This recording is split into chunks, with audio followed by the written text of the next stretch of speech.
इस बार के आम चुनाव में कई ऐसी सीट रहेंगी उत्तर प्रदेश की जिस पर सबकी नजरें रहेंगी। उनमें से एक है नगीना सीट।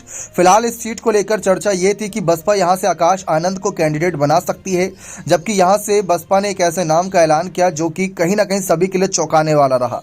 देखा जाए तो इस सीट पर भाजपा, सपा और आजाद समाज पार्टी अपना कैंडिडेट पहले अनाउंस कर चुके। इंतजार था बसपा के प्रत्याशी का। तो खबर है कि बसपा ने 2022 के विधानसभा चुनाव में मुजफ्फरनगर की पुरकाजी विधानसभा से बसपा टिकट पर किस्मत आजमा चुके सुरेंद्र पाल सिंह मेनवाल को नगीना लोकसभा सीट से अपना प्रत्याशी बनाने के लिए हरी झंडी दिखा दी है।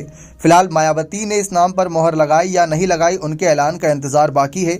लेकिन गुरुवार को नगीना में होने वाले बसपा कार्यक्रम में इस नाम की विधिवत घोषणा को लेकर चर्चाएं थी। मुजफ्फरनगर के थाना आदर्श मंडी व शामली के ग्राम सिलावर में मूल निवासी एडवोकेट सुरेंद्र पाल सिंह मेनवाल का जन्म 4 जुलाई 1954 को नेतराम ठेकेदार के घर में हुआ था। BA LLB करने के बाद कई वर्षों तक उन्होंने वकालत का कार्य किया और बाद में राजनीति में आ गए।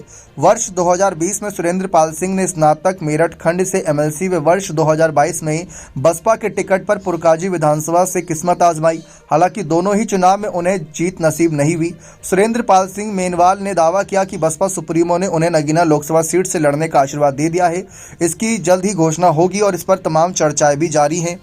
देखा जाए तो आजाद समाज पार्टी प्रमुख चंद्रशेखर आजाद इस सीट से कदम ताल करते नजर आ रही हैं और इस सीट पर सबकी नजरें इस वजह से भी हैं क्योंकि इस सीट पर पहले ही फेज में चुनाव होगा। 19 अप्रैल को इस सीट पर चुनाव होगा और इस सीट पर प्रत्याशियों के नामांकन की प्रक्रिया 20 मार्च से शुरू भी हो चुकी है।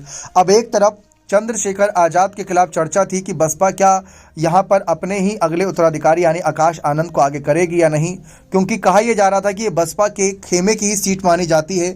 बसपा इस सीट पर अच्छे खासे बढ़त बनाई हुई है कई चुनावों से, यानी कि भले ही हार रही थी लेकिन हाँ, इस सीट को उन्होंने जनता की नज़रों में अपने आप को आगे रखा है। कई चुनावों में नंबर 3, नंबर 4, नंबर 2 पर भी रही है।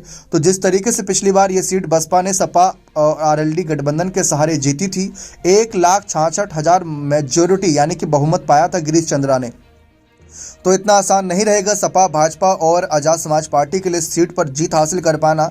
बसपा का कैंडिडेट कितनी बड़ी टक्कर देगा ये तो आने वाला वक्त ही बताएगा। बने रहे चैनल के साथ। बहुत बहुत धन्यवाद।